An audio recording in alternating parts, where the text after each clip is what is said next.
matkalle kuin muut ja nyt yritämme osua sitten sopivaan rakoon siten, että saamme tarvittavat valot näkyviin lähestymislinjalta ja pääsemme laskuun Innsbruckiin. Eli meillä on nyt tässä vielä polttoainetta sen verran, että voimme tässä vielä noin tunnin verran rauhassa pyöriskellä ja katsoa, että milloin se sopiva rako sattuu kohdalle löytymään. Eli noin 10 minuutin sisään kokeilemme uutta lähestymistä kohti Innsbruckia ja tässä Alppien päällä olemme nyt reilun 4 kilometrin korkeudessa, on hieman kovempi tuuli tuolta pohjoisesta ja se saattaa aiheuttaa pientä heitteisyyttä, mutta se rauhoittuu heti kun pääsemme tuohon vuorten suojaan.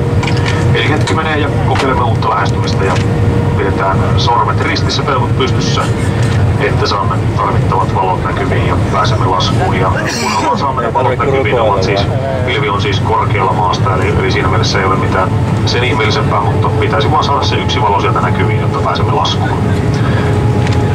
Kuten sanoin, elämysmatkailua. Kiitos.